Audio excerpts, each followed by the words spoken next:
কারণ আমার যে একাডেমিক কেরিয়ার, সেই কেরিয়ার একজন সাধারণ স্টুডেন্টের মধ্যে আমার নয় কোনো এক্সেপশনাল কেরিয়ার আমার। বেকার কলেজে পড়াশোনা করেছি, গ্রামের স্কুলে পড়াশোনা করেছি, এটা ঠিক কথা। এবং তারপরে কলকাতা বিশ্ববিদ্যালয়, ওখান থেকে ল এবং এরকম দুটোই আমি কমপ্লিট করেছিলাম।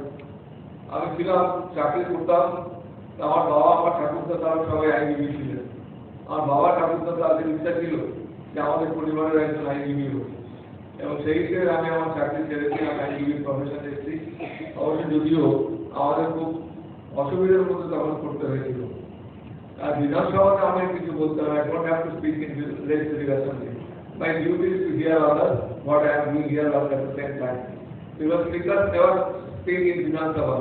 My duty is to just to caution the members who utter unparliamentary words, and I have every power to take action against them.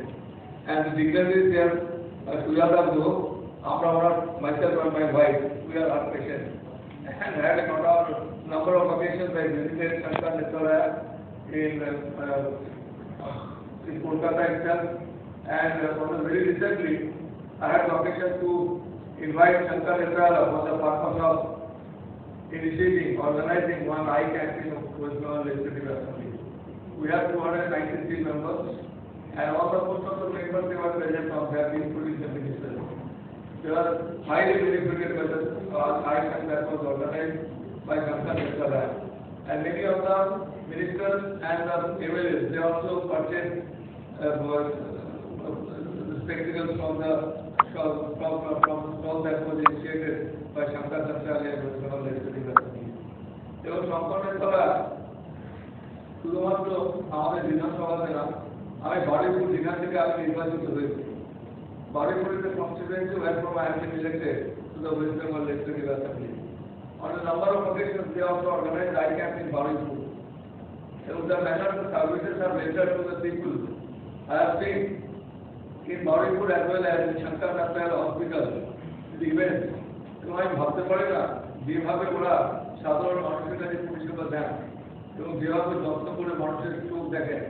আজকাল তো আমাদের চোখ অত্যন্ত সেন্সিটিভ একটা পার্ট হতে পারে, আপনারা সবাই জানেন। এবং এই চোখকে নিয়ে অনেক গবেষণা হচ্ছে, অনেক আলোচনা হচ্ছে, এবং আমাদের ডায়াবেটিক পেশেন্ট যত বাড়ছে তাদের চোখের ওপর চাপ অনেক বাড়ছে। সেই দিক থেকে বিচার করতে গেলে শঙ্কর নেত্রয়া যে অপটিমেট্রি স্কুল বা যে কলেজ, যেটা আপনারা আজকে স্থাপন করতে যাচ্ছেন, এতে আমাদের কলকাতাকে সিলেক্ট করার জন্য আমি আন্তরিকভাবে আপনাদের ধন্যবাদ জানাই শঙ্কর নেত্রয়াকে যে আপনারা কলকাতাকে সিলেক্ট করেছেন আজকে ইনস্টিটিউটটা এখানে স্থাপন করার জন্য। এবং এট দ্য সেম টাইম আমার বিধানসভাতে আপনাদের যারা এখানকার আপনারা রয়েছেন, শঙ্কর নেত্রয়া, মৌসুমী অ্যান্ড আদার ফেলো মেম্বার, তারা একাধিকবার বিধানসভায় গেছে।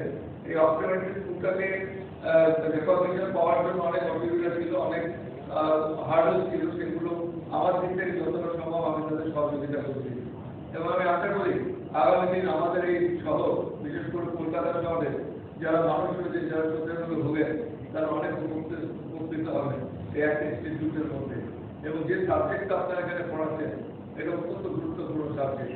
একটা লোকের আই ইনফেকশনের আইয়ের যে সমস্ত অসুবিধাগুলো রয়েছে, কারণ চোখে বিভিন্ন ধরনের তাদের রোগ নিয়ে আসে, সেগুলো ডিটেক্ট করার ক্ষেত্রে এদের যে অপটোমেট্রি এই সাবজেক্টটা নিয়ে যারা পড়াশোনা করছেন তাদের অত্যন্ত গুরুত্ব রয়েছে, এবং তারা সেটা অত্যন্ত যত্ন সহকারে করবেন, এটাই আমার বিশ্বাস।